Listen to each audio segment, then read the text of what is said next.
Muy buenas tardes, amigas y amigos oyentes de Colectivo Burbuja. Os doy la bienvenida a un nuevo programa de radioactividad. Para este programa contamos con Marcos Gamboa otra vez, aquí en una entrevista presencial, que no estáis acostumbrados ni acostumbrados a ver estas entrevistas presenciales, pero bueno, en esta ocasión es así, ha salido así y tenemos un formato diferente que esperemos que os guste. Marcos, buenas tardes. Muy buenas. Bienvenido aquí a nuestro estudio de grabación de Colectivo Burbuja. Sí. Y hoy, Marcos, vamos a hablar de un tema de lo más interesante, que es el cambio climático. El cambio climático que se está manifestando ahora en estos inicios del verano climatológico, de la forma más cruda posible, con una ola de calor brutal batiendo récords, no solo en la península ibérica, sino en buena parte de Europa. Y cómo va a afectar eso al sector primario y especialmente a la agricultura, que es una de tus especialidades, la agricultura. Tenemos, desde luego, ya en la península ibérica, a estas alturas de este proceso que estamos sufriendo de cambio climático brutal, ya ha subido la temperatura media como mínimo 2 grados centígrados. Estamos con olas de calor extremos cada vez más potentes, olas de calor más prolongadas, más tempranas, y ahora, como decía, pues estamos sufriendo unas temperaturas que antes hubieran sido absolutamente excepcionales. Hace simplemente 50 años, pues estamos sufriendo, hubieran sido excepcionales incluso en plena canícula de finales de julio, primeros de agosto, pues estamos sufriéndolo ya en la primera quincena de junio, nada menos. Y parece, si no fallan los pronósticos, que el verano pinta como que es bastante probable que esto sea el patrón recurrente a lo largo del verano, por desgracia. Desde luego, la agricultura tal y como la hemos conocido en la península ibérica, desgraciadamente va a tener que cambiar mucho si queremos que haya una producción alimentaria viable, mucho y en muchos sentidos. Tenemos una agricultura que se ha transformado de una forma radical en las últimas décadas. Se han introducido fitoquímicos, mecanización, se han introducido nuevos clones. La verdad es que no se parecen nada a esta agricultura industrial a la que tú y yo conocimos de niños, y desde luego tampoco parece que este sea el camino para adaptarnos a lo que estamos ya viviendo y más aún a lo que está por venir, porque, repito, esto no ha hecho más que empezar. Las cosas se van a poner mucho peor y esto sí que lo sabemos con certeza, que se van a poner mucho peor. Cuéntanos un poco cómo ves la situación del impacto del cambio climático en la península ibérica sobre la agricultura. Pues está la cosa jodida. Está la cosa jodida. Bueno, esto se empieza a parecer un poco al año 2022, que fue hace 3 años, fue cuando salí de ruta, porque me di cuenta que eran temperaturas mayo, junio, donde en pastos de montaña había una zona que estaba en La Rioja, que ya una cuarta parte del pasto estaba amarillento, cuando se suele pasar como mucho en agosto, en veranos cálidos. Y en ese momento dije, uff, claro, ya teníamos claro lo del cambio climático, ¿no? Pero iba llegando como un poco a trompicones, parece que llegaba como más progresivamente, más lento. Y en realidad ha sido así los últimos 40, 50 años, ¿no? El exceso de la pluviosidad, digamos, en forma de nieve ha ido descendiendo, no de golpe, pero ahora casi no nieva, entonces. Pero de hace 3 años aquí, que parece que 2023, 2024, parecía que no fue tan salvaje como 2022, pero yo 2023 estuve el año entero en Málaga, en la costa, y en algún sitio medimos 50 grados. 2023 recuerdo yo, fíjate que estuve 24, ¿no? 23. No, fue 2023. 2023 sí, te lo puedo decir con certeza porque recuerdo que estuve yo también en Málaga y en un momento dado, en un termómetro que además estaba bien puesto, era un poco en el interior, Sí. medí 44 grados. Nosotros medimos 51 en el interior de Málaga, un día. Encima de un olivo, ¿eh? Sí, Porque sí. luego Yo aquí hay algunas cosas con el tema de las mediciones de temperatura, porque te dice, no, es que tiene que estar a sombra. Y digo, vale, es para medir la temperatura ambiente, pero si tú eres un árbol, Estás al sol. claro, tú no estás a sombra debajo del árbol, pero la copa del árbol no está a sombra. Y eso hay que medirlo también. Es lo mismo que cuando se mide la temperatura en un suelo desnudo o en un suelo cubierto. En un suelo cubierto la temperatura va a ser un poquito más baja. En un suelo desnudo va a ser muy alta. Y hay que medir las dos. Claro. Porque claro, por ejemplo, una ciudad habitable, ayer te decía antes que llegué a Madrid de Vitoria, me bajé del tren Ahí en Príncipe Pío y casi me da un síncope. con los 37 grados que Vamos a ver, sí, mía. Y me pasa esto alguna vez, es que me voy de un sitio, me pasa en Zaragoza alguna vez, que he ido de Vitoria a Zaragoza y vas con el pantalón largo, te bajas y te mete un sopetón de calor que te alucinas, ¿no?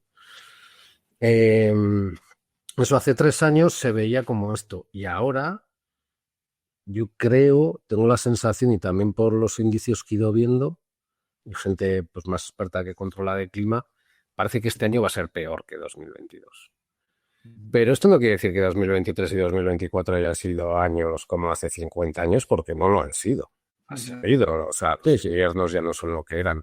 Y no solo el tema del aumento de la temperatura y estas temperaturas tan salvajes que vienen en junio, sino hemos tenido una dana a finales del año pasado. Sí, el tema de los fenómenos extremos, claro. Claro, es que no es solo, hay mucha gente que dice, hace frío, mira los del cambio climático. Yo, no, o sea, el cambio climático no es que siempre haga calor. El cambio climático es que hay unos choques de temperaturas muy salvajes que desencadenan cosas como la dana. Este año ha habido inundaciones en Valladolid. En el centro de Valladolid, por cierto, es una zona además, hace muy poco. Zona inundable. Esta semana ha nevado en Sudáfrica. Hay fotos de Sudáfrica, alguna capa de nieve, sí. Claro. Pues lo que el cambio climático es eso, son cambios, o sea, no es que vaya a hacer, está subiendo la temperatura global media y esa subida de temperatura desencadena un montón de cosas a las que no estamos acostumbrados. Los cambios de corrientes aéreas, los cambios de corrientes marinas, que son los que están desencadenando todas estas cosas que pues no sabemos cómo afrontarlas, ¿no?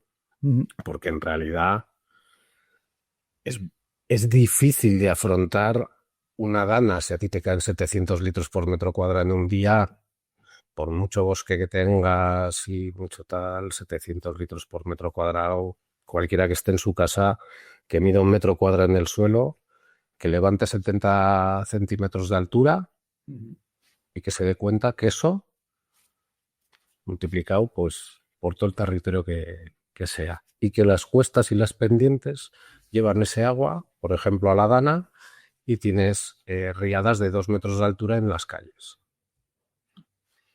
Esa es la peli. ¿Cómo va a afectar cómo está afectando a la agricultura? Pues en problemas con los cultivos estacionales. Te decía antes, el otro día en Barbastro, que estuve ayudando a Antonio y poniéndole la huerta, ya estaba metiendo los plantones de tomate que para ese lugar llevan un poco tarde, que andaban un poco tarde, pero ya estaban todos con flor. Y ahora de repente te encuentras gente que tiene las plantas de tomate así y ya tienen fruto y que les hace ilusión. Y digo, no está viniendo la temperatura demasiado pronto y la planta no le da tiempo a crecer como crecía antes y que luego llegara a la floración y que luego llegara al fruto. Si tú tienes una planta así y tienes un tomate de este tamaño, eso no va bien. Porque esa planta no va a poder alimentar a ese tomate. No tiene estructura ni cuerpo suficiente para alimentar un tomate. Imagínate una mujer que pese 30 kilos que va a parir a un niño de 60. Es más o menos lo mismo, ¿eh? Y cuéntanos, ¿de qué manera crees tú que que se puede adaptar y hasta qué punto se puede adaptar la agricultura? Porque, claro, algunas cosas se me ocurre que pueden ser muy difíciles. O sea, recuerdo la primera vez que vi morir árboles ya de décadas de antigüedad por allí, por mi tierra. sea, yo me quedé realmente asustado porque yo no lo había visto eso nunca, ¿sabes? Almendros, etcétera, etcétera. Sí, Incluso encinas vi morir por allí, encinas viejas. sí, 2022 vi unas cuantas también. Y yo como, aquí está pasando algo realmente serio cuando vi aquello. Entonces, eso lo que nos hace pensar es que va a haber cosas a las que no nos vamos a poder adaptar a nivel agrícola, pero ¿qué podemos hacer para seguir produciendo alimentos para que la agricultura sobreviva a todo esto que ya tenemos encima, pero que va a ser mucho peor? Hay que tener en cuenta primero, partiendo de lo que dices tú de los árboles, hay especies que están desapareciendo, ¿no? 2022, un montón. Pero también hay frutales que están dejando de producir. Por ejemplo, en los casos de los frutales, muchos frutales que necesitan una serie de horas frío al año. Normalmente eran en invierno. Al subir la temperatura, en invierno no hacer tanto frío, esos árboles ya no tienen esas horas de frío y dejan de producir. Es el caso de los cerezos, por ejemplo, en muchas partes de Andalucía. Los árboles siguen vivos, pero ya no producen. Ajá. Un ser vivo que sabe que no tiene energía o condiciones para producir, no produce. Somos listos que nosotros, ¿eh? O sea, no, de una inteligencia natural bastante más alta que la nuestra. Entonces, hay cosas que no vamos a poder parar. Hay cosas que van a dejar de producir y hay o tipos de árboles que van a desaparecer. Por eso veíamos hace unos años ya cultivos africanos, tipo de cereales africanos que pudieran empezar a cultivarse en Andalucía y, por ejemplo, árboles típicos de Andalucía que podían empezar a plantarse en el norte, en la cornisa cantábrica. Como, por ejemplo, el algarrobo. El algarrobo hay zonas donde ya prácticamente no hiela en el norte. Depende de territorios, valles y así. Pues es una opción. Porque va a crecer. Y hay sitios de Andalucía donde hay algunos árboles que van a desaparecer y que no producen. Por dos razones. Una, porque como los límites biofísicos del planeta o cualquier persona, cada ser vivo tiene un límite de temperatura alto y bajo en el que puede sobrevivir. O sea, nosotros con 60 grados no podríamos andar por la calle, no podríamos vivir. Sí, además eso se conoce, o sea, la medicina sabe cuánto puede sobrevivir una persona con unas condiciones determinadas de humedad y temperatura, y que alguien busque por ahí los gráficos que están en internet y te dicen, bueno, pues usted a partir de estas condiciones de temperatura y humedad, a partir de media hora ya usted va a empezar a tener muchos problemas, va a empezar a calentarse su cuerpo y va a acabar muriendo si no sale de esa situación. Yo pongo mucho el ejemplo del tomate porque es un cultivo que conoce todo el mundo y que más o menos su límite, o sea, el límite bajo de temperatura es cuando hiela, cuando baja de 0 grados, la planta del tomate muere. Punto. Luego no sé si harán ingeniería genética para cambiar esto, ¿no? Pero en principio es así. Y el límite alto normalmente son 35 grados. No es que muera después de los 35, pero si, por ejemplo, está un tomate una semana a 42 grados, el tomate se achicharra. Se achicharra. Puede que no muera del todo, pero no va a producir ni en broma. ¿Qué hay que hacer? O empezamos a bajar mucho la variedad de cultivos que podemos tener, que eso va a suceder sí o sí, ya veremos hasta dónde y cómo. O la otra es crear producciones agrícolas en el que vaya a haber unos cuantos cultivos que tengan que estar a sombra. Entiendo. Esto lo probé en Málaga 2023, principios de verano 2023, en una finca que tenía unos naranjos en un marco de plantación muy pequeño de 3x3. Hice un bancal profundo dentro, no entraba prácticamente ni un rayo de sol dentro de esa hilera, entre dos hileras de naranjos, y metí tomates allí, en un lugar donde pues te puedes tirar una semana de que las máximas son 45 grados. Sí. Y sin entrar un rayo de sol, los tomates maduran por temperatura. Ajá.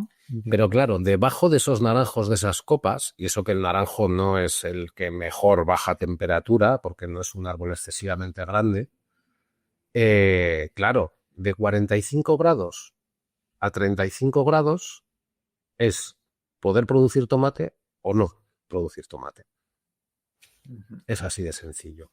Y luego tiene Tiene otra parte buena, digamos, todo el agua que se evapora, porque aunque no le pegue el sol, la temperatura hace que se evapore agua. Tú cuando riegas, el agua que se evapora de los bancales, si en las copas de los árboles el agua se va quedando en las copas y no se la lleva el viento, si a la noche refresca un poquito, ese agua vuelve a caer.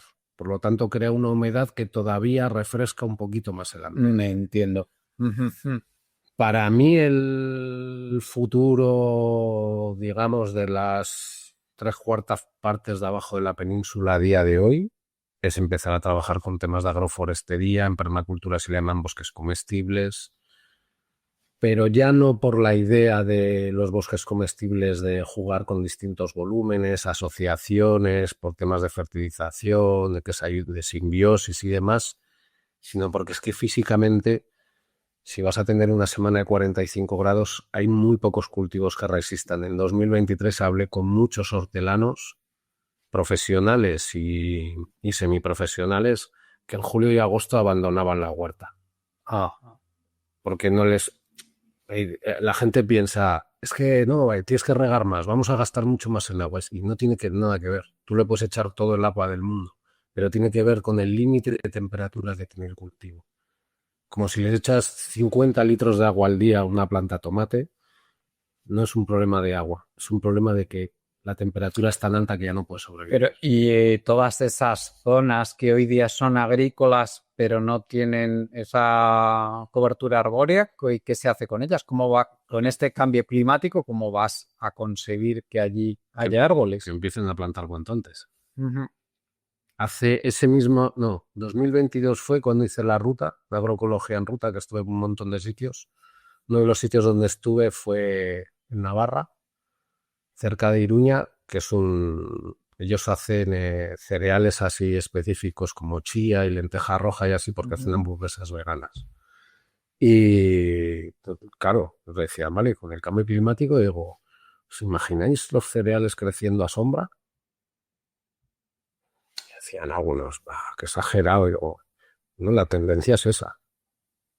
Igual no pasa este año. 2022 fue el año donde ibas por los campos de trigo de muchas partes del país y el trigo había crecido 30 centímetros y ya había espigado. Porque la temperatura, o sea, el cultivo detecta que hay un momento que la temperatura sube y hace, es mi momento de florar o es mi momento de espigar, porque es su manera de reproducirse. Un ser vivo, exceptuando los humanos, el resto de seres vivos, uno de sus mayores objetivos es reproducirse. Esto es así, es una cuestión de especies, como quiero que la especie siga existiendo. Entonces, en el caso de las plantas llega un momento que llega una temperatura lo suficientemente alta para que el cultivo haga, toca echar semilla. Porque el cultivo no está pensando en que tú te lo vas a comer. Es que nosotros nos lo comemos y lo sembramos para eso. Eso es la agricultura. Pero el cultivo está pensando en reproducirse para seguir existiendo, no para darte de comer a ti ni a mí. Entonces, cuando llega a ese límite de temperatura, toca florar o toca espigar y producen semilla. ¿Qué pasó con el trigo en 2022 en muchos sitios? Que claro, aparte de que la espiga era muy pequeña, como había llegado la temperatura tan de repente, los granos, aparte de ser pequeños, estaban vacíos, porque no había tenido el tiempo suficiente para que la planta llenara el grano. Entonces es que a muchos cerealistas no les salía a cuenta ni arrancar el tractor. ¿Qué pasó cuando hablé con estos en Navarra? Si os imagináis el cereal a la sombra, decían, es una locura, digo. Pues tiene pinta de que van a ser así. ¿Y qué tipo de árboles tú crees que son viables? Has hablado de Navarra, una zona cuyo clima, especialmente los 2/3 del sur, pues es un clima con un verano realmente cálido, seco. Una zona como esa o cualquier zona de Castilla, y no digamos ya Andalucía, el Levante, Claro, es que cambia un poco el cuento de la costa mediterránea, porque claro, bien sabes tú que el Mediterráneo ahora mismo es una olla a presión y aquello cambia mucho el asunto porque también hay una humedad. No es lo mismo que de Castilla-La Mancha al interior, que aquello es más seco que la mojama. Sí. Claro, ¿Qué árboles podrían medrar allí, en aquellas zonas? Para mí el algarrobo es uno de Ajá. mis preferidos. Entiendo que además produce alimento, ¿no? Claro, está bien buena las vainas, pero Ujú. también para el ganado. Y es una leguminosa que fija el nitrógeno Ujú. a nivel de suelo. Y es un árbol que las hojas se los comen los animales, que puede producir alimento. Hace unos años tuvo un montón de comercialización de crema de algarroba, en botes, en ecológico y tal, cuando llegó todo el boom ecológico. Ahora ya ha ido bajando el precio porque ya sabes que cuando aparece algo que se saca mucho dinero todo el mundo se apunta al carro, pero como árbol de asociación dentro de un sistema agroforestal son árboles de tamaño grande, de tamaño mediano, arbustos, hortícola, o sea, es mezclar todo tipo de cultivos hay y árboles de soporte. Pero hay que empezar a mirar árboles que ahora, o que hasta hace poquito se daban en el sur de la península, van a empezar a poder darse en el norte. Ujú. Y esto lo decía uno de Agroseguros aquel año que estuve de ruta. Hablé con un hombre de Agroseguros que esta gente no suele fallar demasiado en las predicciones. Y él decía, esto me quedó grabadísimo. Decía, el mejor vino, no, ¿cómo es? De aquí a 20 años, el mejor vino tinto de España se va a hacer en Galicia y el mejor vino blanco de Europa en Escocia. Mm. En Escocia, nada menos. Una zona Mira cómo que está, se suponía que era imposible cultivar el viñedo porque no maduraba la mira uva. cómo está Inglaterra. Sí. La sequía que han tenido, En las ese, olas de en calor. ese 2022 hubo problemas en algún aeropuerto de Inglaterra, no recuerdo si era alguno de Londres, en algún aeropuerto de Inglaterra, porque la brea del aeropuerto se estaba derritiendo. O Sí, lo recuerdo, lo recuerdo. sea, hay datos de esos por todos los lados. O sea, es una tendencia, vale. Es una tendencia que cada vez se repite más veces. Y lo que están avisando toda la ciencia es que va a seguir repitiéndose cada vez más veces y más frecuentemente. Si este año tenemos un año como el del 2022, estamos medio jodidos. Y dicen que va a ser peor. Ujú. Yo creo que las consecuencias del cambio climático en la agricultura van a ser dos fundamentales. Una, si hablamos de producción y consumo local, otra cosa es que traigamos cosas de otros lugares, que previsiblemente se seguirá haciendo, aunque no sea lo ideal. Eh, yo creo que va a haber una bajada en la variedad de alimentos, de cultivos que vamos a poder cultivar. Ujú. Va a haber algunos que van a desaparecer, va a haber otros que es que no se van a poder cultivar. Y luego, claro, en muchos de los que se vayan a poder cultivar va a bajar sensiblemente la producción y se va a necesitar más agua para regarlos. Y hablando de agua, ¿qué piensas de esta tendencia cada vez mayor que hay al uso intensivo de agua para precisamente porque aquellos cultivos tradicionales, sea por razones del propio cambio climático, que ya ese tipo de cultivos no soportan los veranos que tenemos, o sea porque la propia evolución de estos mercados globalizados de alimentos han hecho inviable una agricultura como la que conocimos tú y yo, pues han reconvertido toda una agricultura industrial intensiva en abonos, en maquinaria, en fitosanitarios, en agua.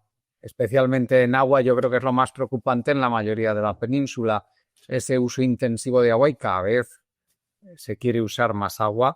Y recordemos que aunque en muchos casos esté prohibido, pero también la administración muchas veces hace la vista gorda con riegos y con pozos ilegales, o con uso o con que se use más agua en los pozos que ya existen de la que está autorizado el uso. Que eso, tú y yo que lo conocemos el campo sabemos que eso está pasando. Sí, sí. Bueno, claro, la primera es usos del agua, que desde la administración pública, no. ¿Quieres agua para turismo como sector económico? Que es lo que siguen planteando y van a tope con eso. Aunque el turismo, sobre todo en Andalucía y la costa mediterránea, va a bajar mucho el turismo porque ya está bajando. En la nueva zona turística del país es la costa cantábrica. Uh-huh. Y la costa cantábrica se lo va a comer con patatas entero, o sea, se va a masificar. Ya se está masificando, de hecho. Pero claro, aguantar 45 grados o irte a un lugar de playa para estar todo el día metido en el hotel con aire acondicionado, pues a nadie le apetece irse a vacaciones así, pues ya se van para el norte. Claro, una cosa es los usos del agua, producir para qué y para quién, ¿no? Producir mangos, aguacates o algún otro tipo de cultivos para enviarlos a Alemania o a China, a donde sea, pues es como se decía, exportamos agua, ¿no?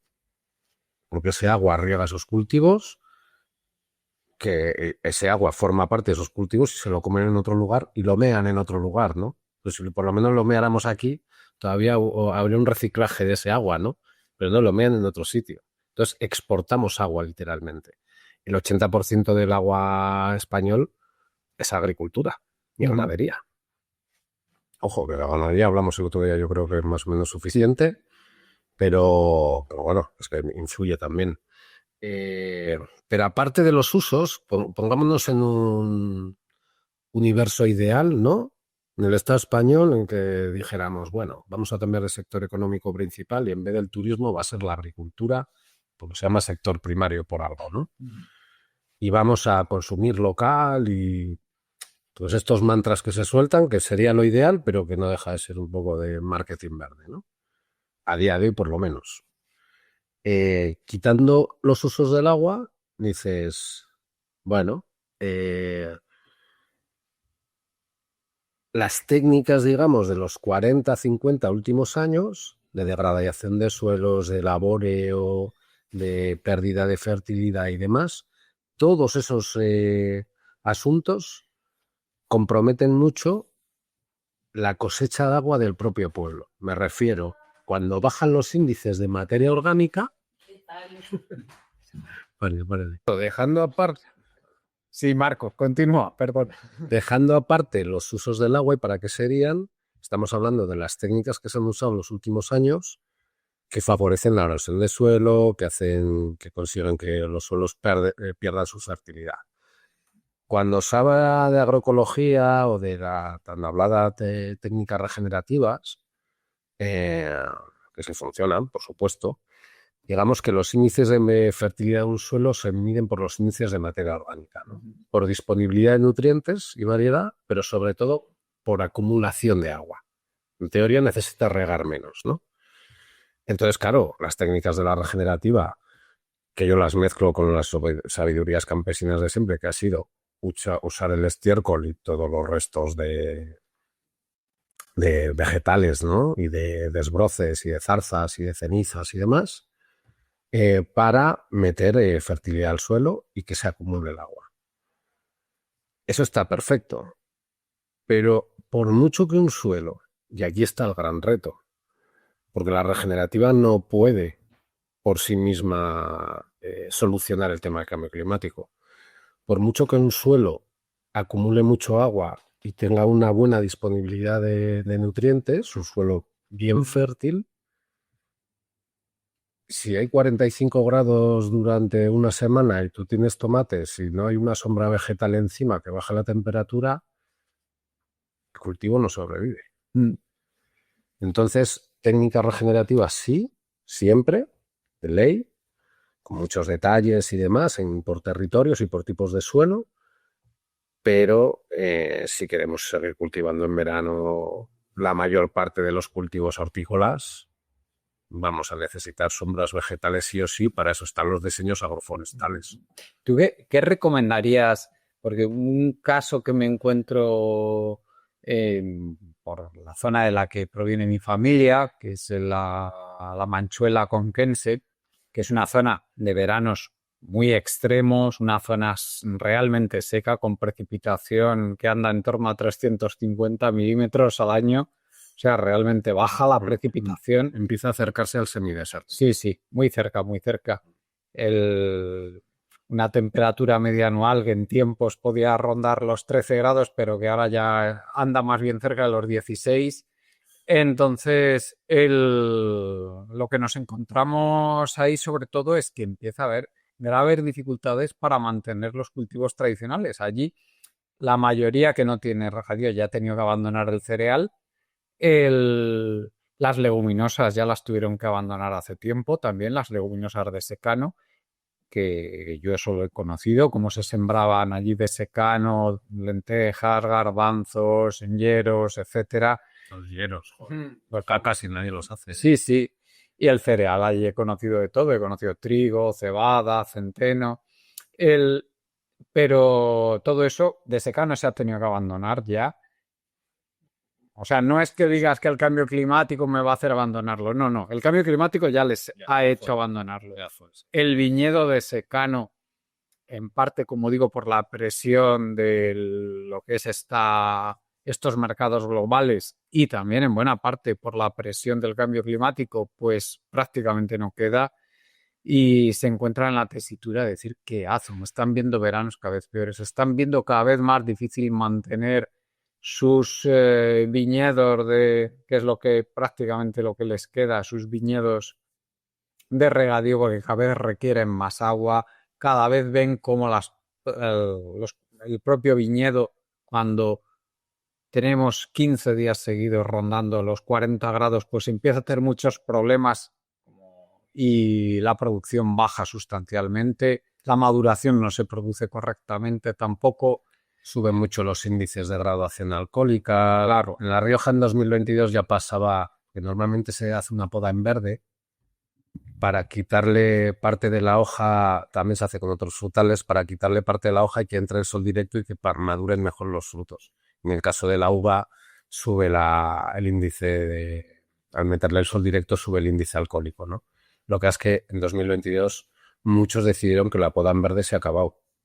Que mejor que tengan un poco menos de índice alcohólico, porque la maduración, repito, también se da por temperatura, no es solo por sol directo. ¿Y qué le recomiendas a toda esta gente que está viéndose en una situación nueva, porque no la han vivido nunca y no saben muy bien cómo hacer con esta situación? Realmente te lo digo porque yo hablo con ellos, Sí. la mayoría son hombres, por eso digo ellos. Sí, como bien sí, sabes, así es. y realmente es que no saben bien qué hacer, ni cómo. Recuerdo uno que me preguntaba, pero Carlos, me llaman Carlos allí, no Juan Carlos, ni que Carlos, pero a ver, pero tú qué me recomiendas, qué variedad de viña puedo poner, porque es que esto se está poniendo de una manera que yo ya no sé qué hacer. Y claro, muchas veces están jugando con variedades que soporten mejor la sequía o mejor las altas temperaturas, pero bueno, yo creo que es que incluso esas variedades van a empezar a tener muchísimos problemas. ¿Qué recomendarías a estos agricultores? Es que, claro, hay varias cosas. Primero, que se formen muy bien. Uh-huh. Porque sí es cierto que, aunque en general, es que la mayoría de agricultores y ganaderos no tienen formación agraria. Uh-huh. Esto es así. Pero incluso en la formación agraria que se ha usado, pues esto nos está pillando a todos un poco como a bote pronto y a salto mata, ¿no? Es curioso porque, por ejemplo, en el caso del trigo, se están recuperando variedades antiguas que resisten mejor las sequías y las altas temperaturas que las modificadas genéticamente en los últimos 40 años, pero no se da así con todo tipo de cultivos. Ya te digo, cada cultivo tiene un margen de temperatura de alto y por mucha ingeniería genética que pueda haber, yo no lo veo realmente determinante. Yo lo que sí veo, y es que esto ha pasado toda la historia, en la historia de la agricultura, cuando ha habido cambios en el clima, se han traído especies de otros lugares. Esto es así. Y por eso estamos mirando a África, en muchos casos. También por eso se trajeron en su momento razas ganaderas como la SAF, que yo les digo así coloquialmente que comen piedras, ¿no? Con muy poco agua y con 4 gotitas de hierba te producen leche, pero porque perdona que no la conozco, ¿qué raza es esta? Asaf viene de Siria. Y es una especie o sea, es una raza de oveja. Sí. Ajá. Claro, si vienen de Siria, imagínate. Sí. Claro. Entonces lo que es que aquí normalmente se les mete en intensivo con pienso y demás, pero quiero decir que podrían producir algo de leche comiendo piedras, entre comillas, ¿eh? Uh-huh.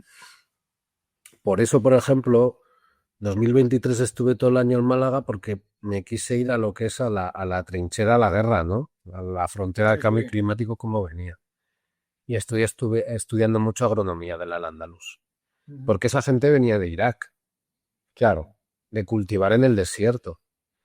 Y tú ves el mapa de la desertificación en la península a día de hoy y da yuyu, Ujú.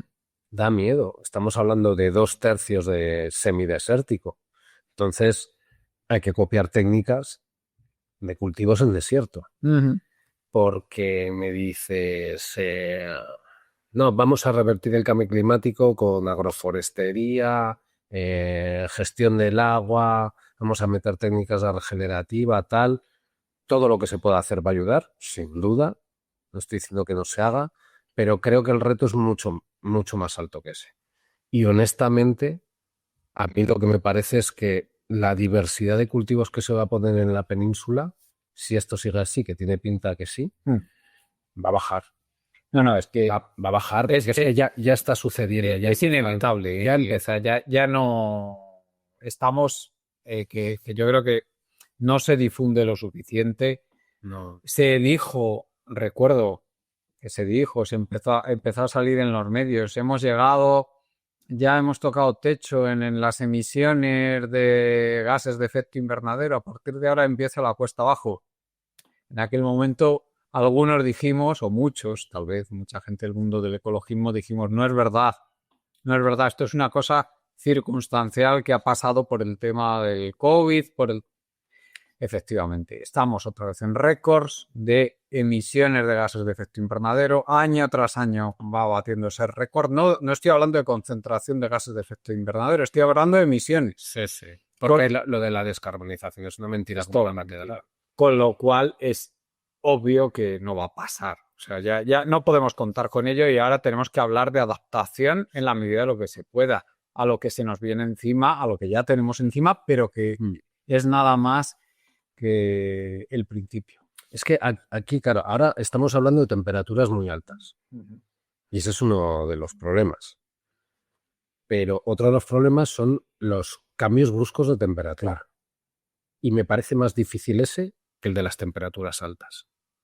Porque para las temperaturas altas tú puedes coger, ahora claro, cuando cambian mucho las temperaturas, bacterias, microorganismos, virus, también cambian. Hay algunos que desaparecen porque no se adaptan a esas nuevas condiciones y hay otros que hace tiempo estaban que aparecen porque hay nuevas condiciones. Te encuentras hongos en el interior de los troncos de los árboles que llevan allí 3 o 4 años, pero por fuera parece que al árbol no le pasa nada, pero deja de producir y de repente cuando abres el árbol está absolutamente seco por dentro. Claro, aquí hay una palabra que hay que tener muy en cuenta para este tipo de cosas, que es la palabra termófilo. O sea, si queremos pensar en qué puede ir pasando, los termófilos van a ser Sí. uno de ellos. Tanto para bien, para poder buscar cultivos que les venga bien el exceso de calor, pero también para enfermedades que les venga bien el exceso de calor y que nos van a joder los cultivos. Entonces, eso es con la temperatura alta, pero con el choque de temperaturas, eso es muy difícil, porque eso es temperatura de desierto. 40 grados de día, 5 bajo cero de noche. Sí. ¿Qué ser vivo aguanta eso? Muy pocos. Por eso en el desierto hay muy poca biodiversidad. Es un ecosistema en sí mismo, pero la biodiversidad es muy baja. Por eso la agroforestería, por eso los bosques. El bosque, como tal, no hablo de una plantación maderera, un pinal o un eucaliptal para producir madera, no es un bosque. Un bosque autóctono diverso, eh, si te das cuenta, se le llama el bosque protector, ¿no? ¿Por qué? El bosque es un sistema cerrado. No es un prado, por ejemplo, un pasto es un sistema abierto. Todo lo que pasa incide directamente en el sistema. Un bosque es un sistema más cerrado. No es que lo que pase fuera no le afecte, pero le afecta menos. Cuando hace mucho frío fuera, en el bosque se está más calentito. Cuando hace mucho calor fuera, en el bosque, por la sombra y demás, está más fresquito. Cuando llueve mucho, en el bosque te mojas menos. Esto que lo pruebe la gente cuando salga al monte. No, Es cuestión de práctica. Entonces el bosque es un sistema más resiliente. Se defiende mejor de todo lo que pase fuera. Entonces, esos choques de temperatura fuertes, el bosque los puede gestionar mejor. Ahora bien, dentro de un bosque, ¿qué se puede cultivar? Porque un bosque como tal autóctono tiene una serie de inercias y sinergias que hacen. Yo he intentado y es muy complicado cultivar dentro de un bosque como tal, ¿eh? Aunque veas un suelo negro que dices, jo, esto parece la tierra preta de la Amazonía, ¿no? No es tan fácil, porque hay un montón de bichos ahí que tú no controlas, que les estás poniendo la comida, un plantón de tomate te dura 2 días como mucho, porque hay un montón de vida ahí a la que le estás alimentando con lo que tú quieres luego cosechar, ¿no? Y no puedes. Entonces, lo de la agroforestería es una imitación a un bosque. No es un bosque en sí mismo, es un sistema que es una mezcla entre un sistema de bosque y un sistema agrícola. Para mí el futuro es ese. ¿Qué es un oasis? Tú vas caminando por el desierto y ¿qué características tiene un oasis? Sí. Tiene agua debajo, ¿no? Y sombra. Efectivamente. No hay más. Y bueno, me parece muy interesante el modelo que has comentado de estas áreas del mundo que pertenecen también a las zonas templadas, como tradicionalmente templadas, como es toda la zona de Oriente Próximo, lo que es el origen de la civilización allí, en Mesopotamia, en Asia Menor, etcétera. Entre el Tigris y el Éufrates empezó todo lo que está medio documentado, ¿no? Claro. Una cosa es lo escrito y otra cosa es lo que pasó antes. El origen digamos que los primeros estados, casi parece ser que fueron por allí. Sumer, ¿no? Sí, pues, y cómo allí efectivamente conseguían, en un clima que ya era hostil, entonces, cómo conseguían cultivar y cómo conseguían alimentar a una población que ya era una población para aquellos tiempos bastante importante. Claro, por eso es muy importante el mirar un poco afuera para ver, porque es muy curioso, porque he visto bastantes sistemas, bueno, no es que haya muchos en la península, pero ya hay una cuanta gente haciendo cosas de estas, y mucha gente está pensando en los frutos tropicales constantemente. Y digo, es que no estamos entendiendo bien la historia, porque puedes producirlos con unas demandas de agua bestiales, como son los mangos en la Sarquía, o como la cantidad de aguacates que se están empezando a cultivar en la cornisa cantábrica, ¿eh? Sí. El aguacate gallego sí que se ve cada vez más. Ahí está. Yo he conocido un aguacatero en Llanes a principios de los 80, alguna vez que íbamos a algún verano allí. Un aguacatero que producía muy pocos, pues son como los naranjos del norte, que sí, te dan naranjas, pero la pulpa no madura demasiado, son más ácidas porque están acoplados al esto de allí. Yo creo que en la agroforestería, en la península en general, incluso en el norte, hay que mirar más a África o hacia Oriente que al trópico. Porque estamos en un clima mucho más árido o mucho más parecido a un árido que en un clima tropical. Sí, por lo menos como te digo, en las 3/4 partes del sur de la península. Sí, está claro. Y luego, bueno, que es que la cornisa cantábrica, comparado con las otras 3/4 de las partes de la península, es muy distinta. Está empezando a haber unos cambios muy sensibles. Porque se está pegando el cambio climático muy duro allí también, sí. O sea, yo lo suelo explicar como que pones el mapa en la península y dices, veis, el desierto va subiendo. Y es un poco esa historia, El sur de Álava ha habido ratos, el sur de Álava es parecido al sur de Navarra. Ya ha habido años. 2022 fue un año muy difícil para el cereal, muy difícil para la uva, muy difícil para el olivo, porque incluso el olivo, yo recuerdo ver con temperaturas muy altas, literalmente viene una pequeña ráfaga de viento y se le caen todas las flores. Y olvídate de la aceituna. Claro, el olivo en España es como el rey sol. O sea, Sí, sí, el olivo sabemos lo que ha sufrido. Creo que es el primer productor mundial. Sí, sí, lo es, lo es.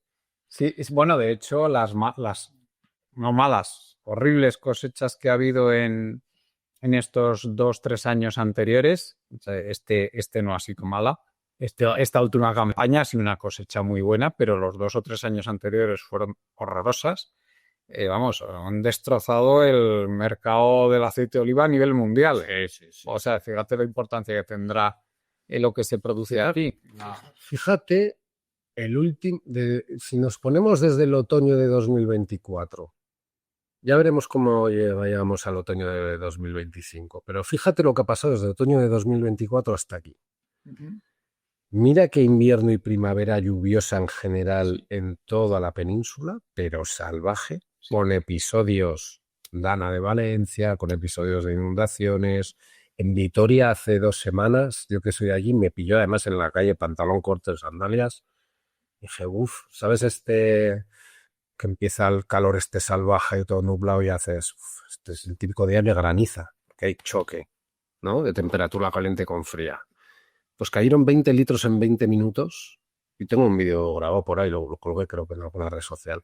Cómo volaban los containers de basura y cruzaban la carretera, sillas y mesas de las terrazas volando. Fueron 20 minutos que era como, ¿qué está pasando aquí? Pues eso ha estado pasando en varias ciudades durante invierno, otoño, primavera. Y otra... Pero perdona, sí. En el año más lluvioso del mundo, que la gente que está haciendo siega para los pastos, para la ganadería, están encantados de la vida porque ha habido mucha humedad, de repente te encuentras con una semana como la que viene esta, que ya estamos hablando de 30 y muchos, de 40 en junio, principios de junio. Sí, en el sur de la península ya hemos pasado de 40. Claro. Y haces, joder, sí, mucha agua, pero... ¿Y ahora? ¿Y ahora qué? Aunque siguiera lloviendo, vuelvo a repetir, no es un problema de falta de agua, es un problema de exceso de temperatura que hay muchos seres vivos que van a desaparecer porque no lo aguantan. Y cada uno tiene su límite. Y lo que decías tú antes, que la gente mire a ver cuál es el límite del humano. Y otra cosa, que de lo que se quejan mucho los agricultores que conozco, es el tema de, por lo menos por mi zona, es el tema del granizo. Dicen, además se quejan reiteradamente, año tras año. Este año ya han tenido granizadas fuertes y es que no hay prácticamente año que perdone, cuando antes era a lo mejor una cosa que pasaba un año de cada 8, de cada 10. Esto forma parte de lo mismo, ¿no? Una vez más, claro. Al final del granizo, tú date cuenta, cuando hablamos de choques térmicos, yo no soy experto en esto, pero bueno, lo he estudiado un poco y aquí en este colectivo Burbuja habéis tenido a gente que sabe más que esto. Pero al final yo, por simplificar mucho el mensaje, son como choques térmicos, ¿no? Tanto corrientes de agua fría caliente, corrientes de aire frío caliente, y es lo que te das cuenta, tú estás en el campo, estando en la ciudad. De repente hace un bochorno tremendo, se empieza a encapotar el cielo, ¿no? Con nubes. ¿Qué pasa después? Por lo general, o tormenta de gota muy gorda y agua muy fría, o granizo. Es como lo habitual. Y eso cada vez se está dando más.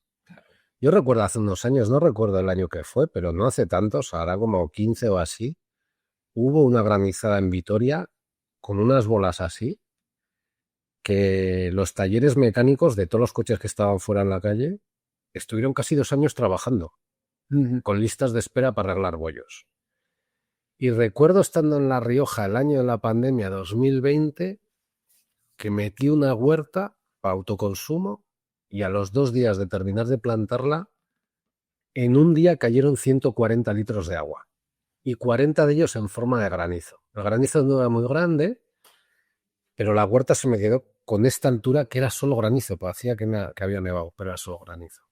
Y esas cosas se están repitiendo constantemente. Ante eso. Exactamente, es lo que te iba a preguntar. Con unas pelotas así de grandes. Otra dificultad añadida. Pero bueno, aunque las pelotas sean así de pequeñas... Sí, hacer un daño tremendo. Sí. Si dura 20 minutos, no hablo de 6 horas, si dura 20 minutos intensamente, adiós. Claro, para para eso deberían estar los subsidios agrarios, que ya lo están. Eso es de ley. O sea, porque estamos hablando de la alimentación. Y se ve, ¿tú crees que las administraciones públicas deberían actuar hasta esto, deberían impulsar que hubiera una adaptación, No. pero no lo están haciendo, ¿no? No. ¿Qué ahí habría que pedírselo? Pero claro, a ver, tú cuando le estás demandando algo a una administración pública, en realidad tú sabes bien que la administración pública hace poco más trabajo que la de un intermediario entre una serie de poderes económicos y tú y yo. Desgraciadamente. Entonces, pues que a mí siempre me entra esta contradicción. Es como, quiero creer que es posible y al rato veo cómo funciona todo y hago, "Bueno, con esta gente no se puede contar". Pues claro, el cambio climático, revertirlo, ya veremos si se puede, porque eso habría que ver, ¿no? Pero imagínate que idealmente de aquí a 10 años, ¿no? Redujéramos idealmente, estoy ensoñando, un 80% emisiones, contaminación y tal, y pudiéramos parar o frenar un poco todo esto. Idealmente, pues seguramente tendríamos muchas más posibilidades para seguir desarrollando territorios habitables y agricultura productiva y demás. Pero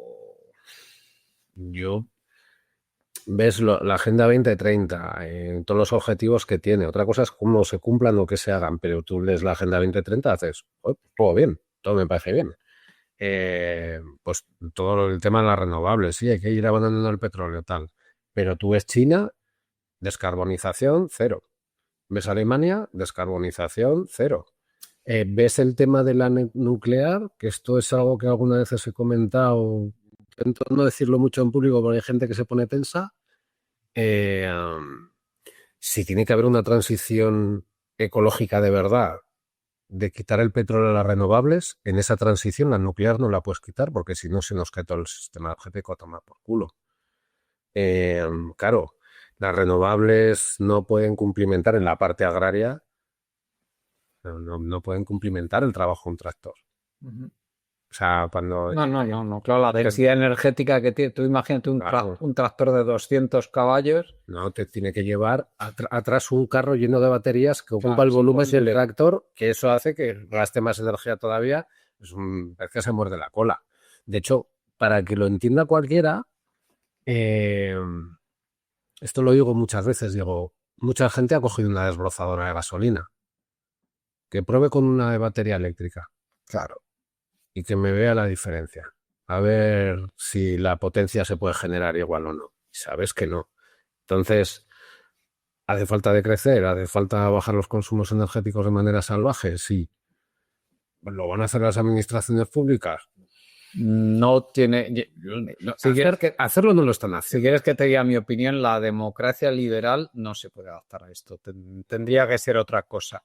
Otra cosa que venga después, que por supuesto no va a ser el ecofascismo, que lo único que va a hacer que se adaptará, pero bueno, se adaptará a costa de quien sea y de lo que sea, por supuesto, y se adaptará a costa de mayor devastación y de marginar, oprimir a quien sea y a quien haga falta.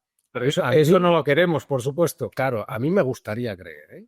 Y tengo días que hago, joder, me parece que este va por ahí y dice que tal... Pero luego ves los datos, porque una cosa es el marketing, las noticias y demás, pero tú ves los datos y las legislaciones, pues esto es muy gracioso. Son gestores del capitalismo. Eso es. Entonces, y el capitalismo es incompatible con este mundo en el que ya estamos. Eso es.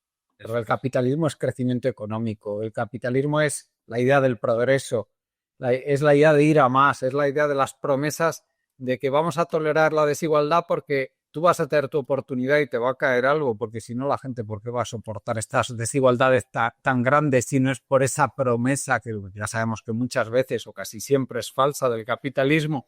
Pero en realidad estaba ahí esa promesa y en ciertas épocas, pues para determinadas personas, pues ha sido incluso verdad que han vivido mejor que sus padres. Pero todo eso se ha acabado. Sí. Todo eso se ha acabado. Como no puedes decir el desarrollo tecnológico de la historia ha sido toda una mierda. Que va. No, Las enfermedades, pues es verdad que muchas se han curado, es verdad que la alimentación ha mejorado, pero también ha empeorado en otros aspectos. Claro, pero Claro. hay algunas enfermedades que se han curado, pero ahora tenemos otras. Claro. Ahora tenemos las epidemias de obesidad, las epidemias de diabetes tipo 2, las epidemias de cáncer, las epidemias de enfermedades coronarias. Y hay una parte comercial muy interesada en que siga habiendo enfermedades porque se venden medicamentos, ¿no? Claro, claro. Pero Pero a lo que íbamos, que la democracia liberal esto no lo puede gestionar porque ellos nacieron para gestionar el capitalismo y que fuera de una manera que no fuera con ese rostro brutal de la primera revolución industrial, sino que fuera con un rostro un poco más amable, limando las teres aristas de la... ¿Sabes que aquí hay algo, hay un ejemplo que para mí, a mucha gente yo creo que se le escapa, pero que es la intervención del Estado en el comercio, en general, ¿no? China, que es intervencionista total, porque la mayoría de grandes empresas son públicas, aunque su modelo sea más capitalista que ninguno, porque está jugando al mismo juego. Sí, el del crecimiento y el del progreso, igual. Pero salvaje, y la contaminación salvaje y demás, ¿no? Y colonialismo igual con otra cara o más amable, pero colonialismo igual, ¿no? Y extracción. Pero el truco está ahí, en que el Estado intervenga. ¿Qué pasa? Que esto tiene una serie de peligros, porque dices, vale, Estado que interviene totalmente y la libertad, ¿eso cómo se conjuga, no? O cómo puede no ser considerado una dictadura siendo el Estado en que intervenga. Yo, desde mi punto de vista, el Estado debería ser absolutamente intervencionista, o si no absolutamente, en buena medida, con las cosas básicas.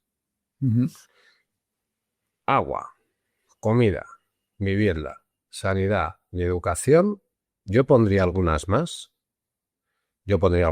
Porque el descanso, el ocio, la calidad de vida, el estar, cierta seguridad y demás me parecen necesidades básicas también. Los cuidados de quien no se puede cuidar. Claro. Yo lo pongo dentro un poco de eso de la sanidad, pero no tiene por qué ser sanidad, ¿no? Simplemente puede ser una persona que es mayor y que no está enferma, simplemente es que es mayor. O los niños. O los niños. Claro. Entonces, necesidades básicas yo creo que hay más de 4 o 5, pero mira, me conformo con agua, alimentación, vivienda, sanidad, educación. El Estado tiene que ser absolutamente intervencionista. Sí. No cabe duda. Con eso no se juega. Pero es que con eso no se juega. Un Estado democrático y un Estado que responda al bien común, como es lógico. Claro. Y luego, una vez tengamos todo eso cubierto y demás, quien quiera jugar a comerciar, que juegue. Pero que quien habla de Estado habla perfectamente, pueden ser experiencias de otro tipo a menor escala, por supuesto, que sean las experiencias más comunitarias, más próximas y que ese Estado sea sustituido pues por esa, digamos, por ese común de esa comunidad más pequeña y más próxima, que hemos tenido experiencias muy interesantes por ahí, por ejemplo, Chiapas. Claro, pero esas posibilidades, valga la redundancia, son posibles, son viables si la escala es pequeña. Claro. No, a gran escala no, ya tiene que ser una superestructura estatal. Un Estado no. Hablando del Estado español, una comunidad autónoma para mí me parece demasiado grande. Yo qué sé, piensas una comunidad autónoma como Rioja, Euskadi, La Rioja, Navarra incluso, pues si me hablas de Andalucía, Castilla-La Mancha, Castilla-León, con la superficie que tienen, eso es ingobernable. México, ahora que hablas de Chiapas, que yo tengo mucha relación con ese país y conozco muy bien todo el movimiento zapatista, México es un país ingobernable. Una de las razones es por la pedazo de superficie descomunal que tiene deshabitada, donde el narco campa a sus anchas. Zapatistas han tenido muchos problemas con el narco en los últimos años. Pero han podido generar ese tipo de cambio de modelo, llámalo revolución, llámalo como quieras, pero que es un cambio de modelo, ¿no? Del sistema educativo, económico, de relación interna y de relación con el exterior, porque son comunidades más pequeñas. Y lo que está claro es que hay que pilotar ese descenso en el consumo y por supuesto un descenso que lógicamente tiene que acabar con la explotación del sur global, la explotación de otros territorios, que era a lo que te referías en el caso de China, que China puede que no mande a su ejército a los países del sur global, pero sin embargo, mediante el uso de su potencia financiera, fomenta un extractivismo que al final pues también es explotación. Pero es ese formato, porque claro, ahora para colonizar un territorio tú no tienes que soltar una bomba si quieres. ¿Qué pasó con el Plan Marshall después de la Segunda Guerra Mundial? O yo qué sé, te voy a poner un ejemplo. Culturalmente Estados Unidos colonizó Europa. Totalmente. Y de una forma premeditada, además. Sí, Claro, sí. para imponer su modelo. Y no pegó un tiro. Sí. Hay un libro muy interesante por ahí que se llama La CIA y la Guerra Fría Cultural, que se lo hace La CIA y la Guerra Fría parece un tebeo, pero... Sí, sí. Vale, vale. Y es muy interesante el libro, en serio, y porque ahí se ve como fue un plan premeditado por parte de Estados Unidos para colonizar culturalmente el continente europeo. Y lo hicieron. Yo soy hijo de eso. Nací en el 74, Michael Jordan, Magic Johnson, la NBA, los vídeos musicales, la MTV, esas cosas, ¿no? Vamos, Hollywood, ya te Bueno, cuento. ¿cuántos músicos hay en el Estado español que hacen rock and roll, que se visten como los gringos? Sí, sí. ¿No? En Madrid hay un montón de ellos. Eso nos ha atravesado. Yo estuve durante años y años y años, yo solo escuchaba música en inglés. Sí, sí. Y me costaba casi escribir una canción en castellano. Bueno, y el cine en inglés, vamos, es una cosa. Bueno, Hollywood es uno de los grandes colonizadores del planeta. Y todo el colonialismo cultural brutal que hay en las películas de Hollywood, que es que no se libra ni una. Claro, el ejemplo, yo creo que el producto, porque es un producto comercial, que representa mejor esto es la Coca-Cola. Sí, sí. Tú piensa a ver si habrá alguna persona en el planeta que no sepa qué es. Claro. Bueno, y luego hablando de del tema de la alimentación, tú imagínate lo que se ha transformado la alimentación por culpa de todo ese colonialismo cultural, esa industrialización de la alimentación que ha habido. ¿En qué se parece una tienda de los años 50, por ejemplo, aquí en España o en el Estado español, a lo que es ahora una tienda, que ya no hay tiendas, a lo que es un supermercado? Tiendas tales como frutería, pescadería... Los productos que hay, tú fíjate, sí, la diferencia tan enorme que hay en cuanto a los productos que se pueden comprar, cómo se alimenta la gente. El microondas.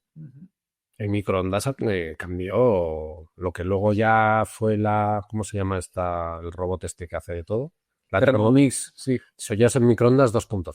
Sí. Que te hace de todo. Pero el microondas pegó un gran cambio en las costumbres de la alimentación. Pero claro, esto no va desumido de otras cosas. La agricultura industrial. No. Y la entrada de la mujer en el mercado laboral. mercado laboral. Sí, sí. Así fue. Ojo, porque a las mujeres, yo siempre les digo, todos las metieron doblada. Porque ya hacíais todo el trabajo de casa. Y luego doble jornada. Y dijisteis, bueno, voy a entrar. Mi madre es de su generación, no había tantas en Vitoria. Con 13 años antes yo empecé a trabajar y estuvo sin trabajar 4 años así. O sea, sin una currela, se jubiló con casi 50 años cotizados. Que no es poca cosa. Y claro, decía, bueno, claro, cuando yo entre a trabajar, pues nos vamos a repartir la crianza entre dos, ¿no? Sí, ya. En la inmensa mayoría de las familias, por desgracia, no es así y el patriarcado sigue campando por sus respetos, sí. Entonces, la entrada de la mujer en el mercado laboral cambia absolutamente la manera de alimentarnos. Es una de las cosas que cambia la manera de alimentarnos. Sí. Coincido. Claro, porque tú tienes que tener tiempo para cocinar. Claro. ¿Por qué la Thermomix? Porque no tenemos tiempo para nada. Es que pongo esto, le doy, lo haces solo y luego lo recojo y luego yo he probado cosas de la Thermomix, nunca he tenido una, pero he probado cosas y oye, me creo que están buenas. Pero dices, claro, ¿por qué necesitas esto? ¿Por qué se inventa esto? Porque no tienes tiempo. Sí. ¿Y por qué no tienes tiempo? porque estoy trabajando la madre y el padre con 2 trabajos, a ver si consigues pagar la hipoteca con esos 2 trabajos, porque las hipotecas suben, pero los sueldos no tanto. Y en algún caso no, en muchos casos, ese nuevo sueldo de la mujer se utilizaba para pagar a alguien que cuidara de los niños. Efectivamente. Y haces, Que normalmente son mujeres del sur global que están explotadas aquí con derechos limitados, que son con un, bueno, que eso es otro tema, como no ¿a qué se dedica la inmigración en el Estado español? Claro. Cuidado de niños, cuidado de mayores, trabajos forestales, trabajos agrarios, hostelería. construcción, hostelería, pues lo que no queremos hacer todos los demás, que ahora resulta que somos todos ingenieros, ¿no? Que aquí hablamos mucho de la explotación del sur global, pero hay una explotación del sur global que se da aquí mismo, en nuestro territorio. Que esto es otro tema, el cambio climático, claro. Porque Las migraciones. aquí todavía supuestamente deberíamos tener o poder tener presupuesto y en vez de destinarlo a fabricar armas para que en Israel sigan matando gente, podríamos utilizarlos para intentar, no sé si revertir el cambio climático, pero sí acondicionarnos Claro. para poder adaptarnos. Para podernos adaptar en la medida de lo posible. Pero en los países, digamos, pobres, que Europa ahora mismo con la deuda que tiene sigue siendo un país, sigue siendo países pobres. Si miras las deudas dices, hostia, no es que tengas, que debes todo. Argentina ahora, por ejemplo, todo lo que está copiando es a base de deuda. Todo es a base de deuda. Entonces, pero la gente que no tiene recursos, ¿cómo lo va a apañar? Claro. Porque estamos hablando de territorios habitables o no. Es que esa es que no nos damos cuenta. Que la mayor parte del territorio español sabemos que todavía va a ser habitable durante décadas. No sabemos luego más adelante lo que va a pasar, porque no sabemos hasta dónde va a llegar esto, pero al menos durante décadas va a ser habitable. De otra manera, pero va a ser habitable. Pero hay territorios que no lo van a ser. Hay territorios desérticos donde viven personas, los bereberes. ¿Pero cuántos? Claro. ¿Qué población por kilómetro cuadrado hay? 0,5 personas por kilómetro cuadrado. Son territorios muy difícilmente habitables porque además las opciones de comida son limitadísimas. Y claro, estamos hablando, porque es que esto no es algo que... Los seres vivos no cambian tan rápido en procesos bruscos. Claro. Que es la rapidez del cambio. Claro, si tú coges un cereal africano, no es que lo hayan apañado en un par de años. Es un cereal que lleva siglos acostumbrado a eso y viendo todos los cambios y ha subsistido. Si aquí tenemos cambios muy bruscos, hay muchos cultivos que no les va a dar tiempo a adaptarse a esos cambios bruscos. El problema de los cambios bruscos no es que, o sea, yo estaría muy tranquilo si me dices, sí, la temperatura global va a ir subiendo, con todos los problemas que me podría conllevar, pero va a ir subiendo y solo va a ser eso, y no va a haber cambios bruscos de temperatura, ¿no? De frío a calor. Yo estaría mucho más tranquilo.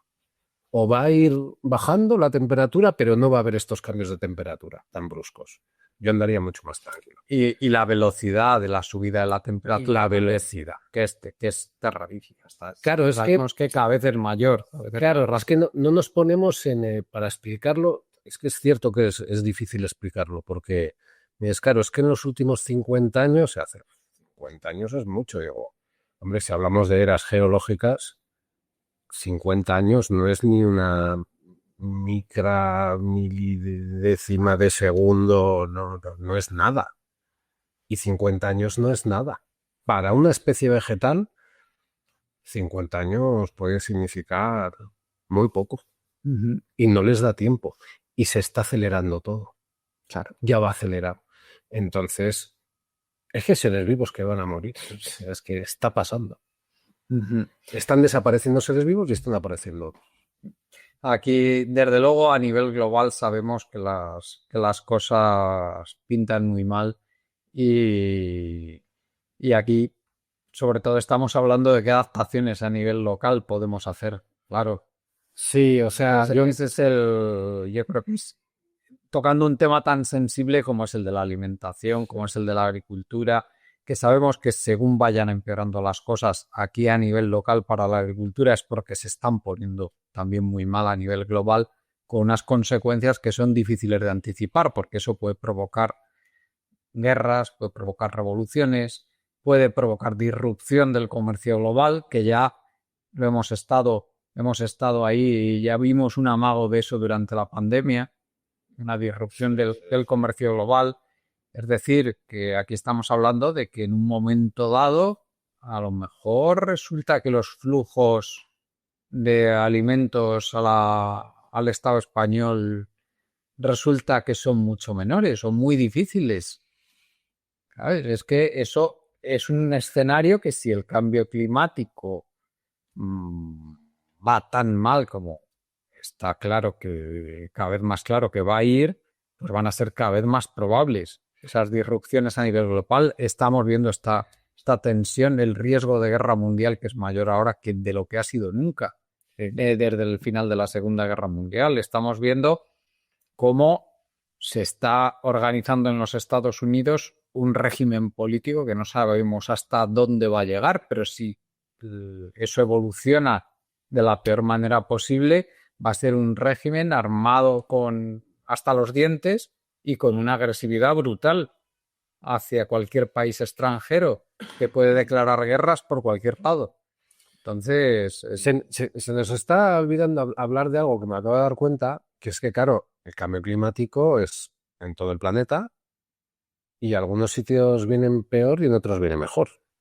claro, Canadá, Rusia, por ejemplo. El norte de Canadá es un país que lo tenemos ahí como así. El príncipe Felipe estuvo ahí estudiando una vez, ¿no? Y tal, digo, no, es enorme. Entonces, el norte de Canadá y Siberia, que es más enorme todavía, se están deshelando y empieza a haber zonas que empiezan a poder ser cultivables. Y China está pensando en eso, ¿eh? Sí, sí. Porque Rusia va a alimentar, aparte de China, ya la está alimentando en una parte. De hecho, si vas a Ucrania, los territorios que se quieren anexionar Rusia son los más fértiles del planeta en cultivo de cereal y de maíz. No es porque le apetecía y nada más. Si estos fascistas, porque lo son como es Donald Trump, cuando hablan de anexionarse Canadá o anexionarse Groenlandia, saben perfectamente de lo que están hablando, ¿no? No es broma. O sea, porque si te das cuenta, Marcos, esta gente ya parece que lo del negacionismo climático ya está como, lo han dejado ya un poco helado, ¿eh? Ahora ya están hablando de colonialismo climático. Claro. Pero es que, o sea, hay cosas físicas que tú puedes negar durante un tiempo, pero hay cosas físicas, no es una ideología. No es si yo soy de derechas y tú de izquierda. Bueno, debatimos. Digo, no. Mira, el agua moja o si tiro esto para arriba cae. Tú me lo puedes discutir, pero esto pasa.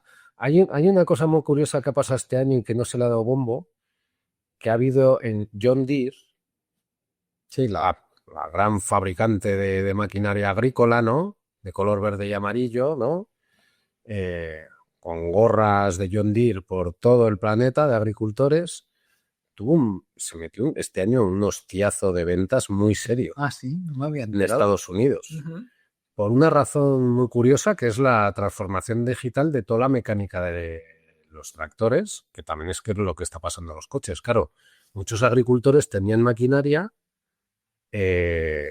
Cuando no funcionaba la maquinaria en base a placas electrónicas, que era pura mecánica, y electricidad, se podían arreglar ellos los tractores.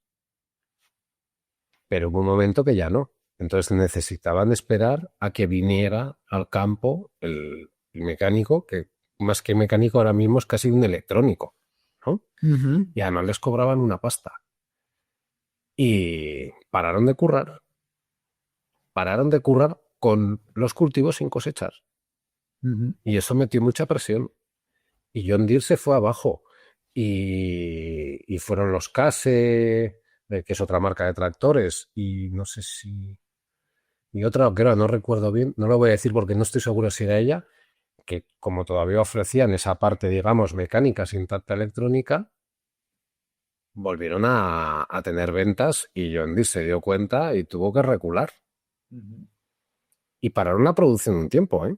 Sí, sí. Y hubo un momento que, es que claro, los agricultores, lo que es que claro, como no representan ni un 3% de la población en un sistema industrializado, pues claro, no son tanta gente.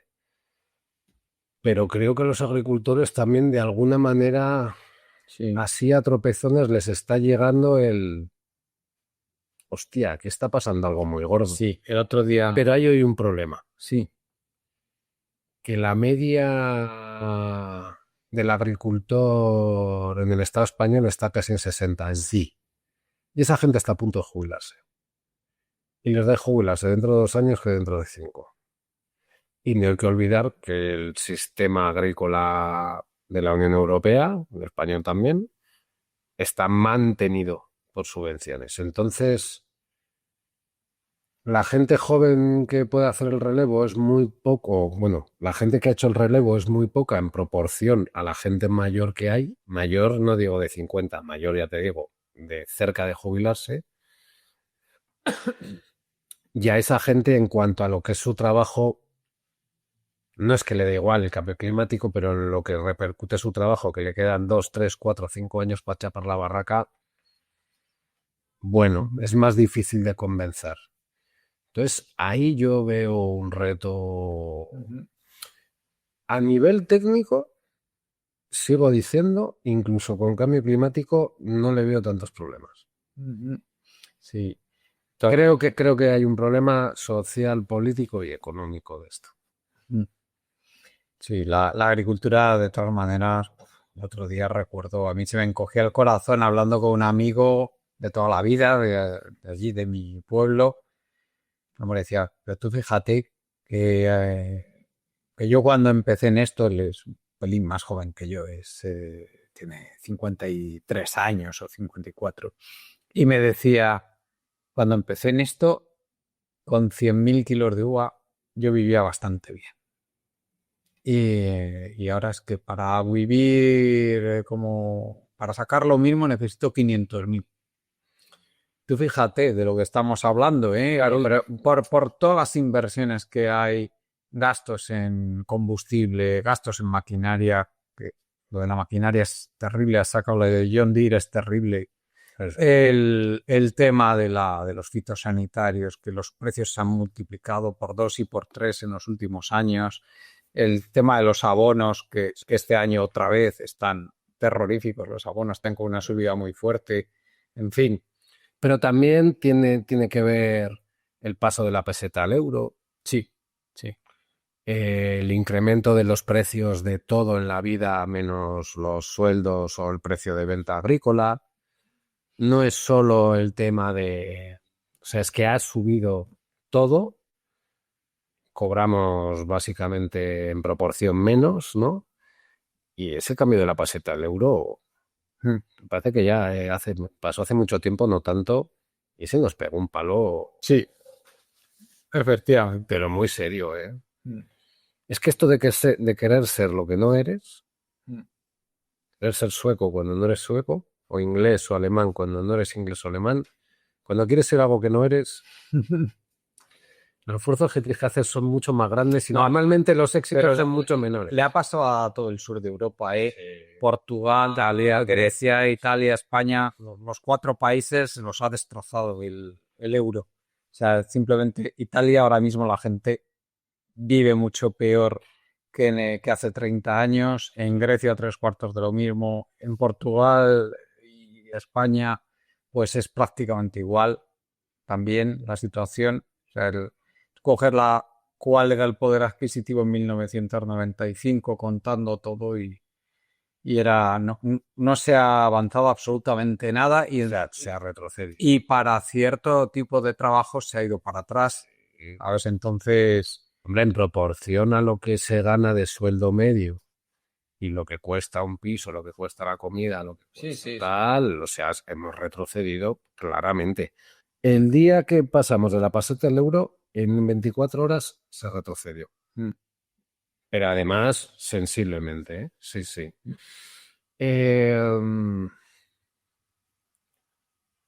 Estaba pensando como en 4 cosas así muy básicas para cómo poder afrontar el cambio climático y es usos de agua. ¿Para qué se usa el agua en una economía, ¿no?, que quiera protegerse? Porque lo que está haciendo Trump, por ejemplo, en Estados Unidos es proteccionismo puro y duro. Sí, se quiere anexar Canadá, pero lo que está haciendo dentro de Estados Unidos sí es proteccionismo puro y duro. Puro y duro.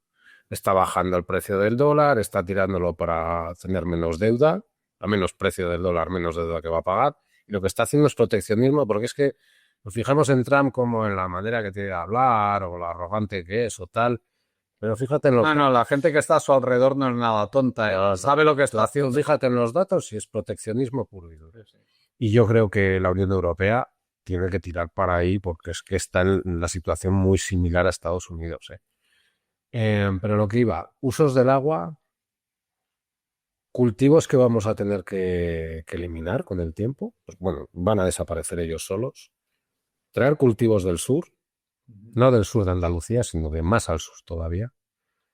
Y el tema de la agroforestería, que son las sombras vegetales, Sí. es que eso, tú date cuenta, cualquier persona es que esto lo puede probar cualquiera que viva en una ciudad. Te vas andando por la calle y te pones en una plaza llena de cemento al sol cuando peguen 40 grados, o luego te vas a alguno de los parques que tenga algo de bosque. Y te pones debajo y mides la temperatura hacia el aire. Sí, sí. Imagínate ahora que eres una planta. Tú, debajo de esa sombra, digamos, vamos a decir que la planta para producir tiene que realizar un trabajo, ¿no? Tiene que invertir una serie de energía. Depende de las condiciones que tenga, tiene que invertir más energía o menos. Tú ponte a acabar con una pala a pleno sol, rodeado de hormigón, o ponte a acabar con una pala debajo de un bosque con el mismo sol en el mismo día. Y me cuentas a ver si puedes hacer más o menos. Pues esto es una analogía sobre lo que pueden producir unos cultivos o no, estando a sombra o estando a sol. Pues nos vamos a quedar, yo creo, Marcos, con esto, no sé, con este como resumen desde luego, yo creo que no ha sido un programa tampoco pesimista, ha sido un programa realista y un programa con una dosis de optimismo porque es que hay posibilidades. Porque nos has mostrado una salida. Una salida y las posibilidades que hay. Las cosas que nos están haciendo y las cosas que hay que hacer para adaptarse. Mira, y yo creo que ese punto de optimismo es muy importante. Ahí quiero hacer un inciso porque, o sea, yo tengo algunas ponencias que pueden durar horas que son como para deprimir a cualquiera. Pero porque tú empiezas a ver datos y datos y datos y haces, joder, ¿cómo está el percal, no? Pero es que si no tenemos todos los datos y toda la información, tú no puedes hacer planes viables. Claro. Y a veces los datos no te gustan, ¿no? Y si no tienes todos los datos y haces un plan sin todos los datos, ese plan no va a ser real. Efectivamente. Entonces, otra cosa es, y esto es mucho de los últimos años, con los temas del cambio climático y todas las cosas que están pasando, dictaduras, extrema derecha y demás, mucha gente que anda deprimida y anda jodida. Es verdad, ¿eh? Yo tengo algún rato así que hago, hostias, no, voy a ponerme algo de comedia porque si no, no voy a dormir bien hoy, ¿no? Pero porque me dedico mucho a esto. Pero hay mucha gente que, por ejemplo, en el Twitter o en otras redes sociales, sobre todo en el Twitter, se ha tirado meses leyendo sobre el mismo tema, catastrofismo, colapso, todo se cae, no sé qué, no sé cuántos. Y claro, si estás todo el día con eso, pues te terminas deprimiendo. No, es que al final es indefensión aprendida. Claro, eso claro, es. Y eso entonces de ser, podemos hacer cosas. Claro. Pero una cosa es, hay que hacer un análisis integral, por muy feo que esté, porque lo está, porque es así, pero yo soy de, vale, tenemos un problema, ¿es gordo? No, es muy gordo. No, es mucho más que muy gordo. Y hago, vale, ¿ahora qué podemos hacer? Y a eso me dedico. O sea, no sentarnos a esperar que se nos caiga el techo encima, eso, vamos a hacer cosas. Eso es nihilismo, ojo, Claro. Claro. Entonces, hay posibilidades. ¿Que son las que más te gustarían? Pues probablemente no, pero son los que va a haber. Y esto es una cuestión física también, ¿eh? Ujú. O sea, es así. Bueno, pues Marcos, como digo, muchas gracias por esta entrevista. Como siempre, un placer Igual. tenerte aquí. Muchas gracias también a toda la gente que nos escucháis, al compañero Juan Martínez, que es el responsable técnico y Creo que no he mirado la cámara. en nuestra página. Bueno, ni yo tampoco. Nos despedimos, como siempre, con nuestra página web, colectivoburbuja.org. Hasta el próximo día. Chao.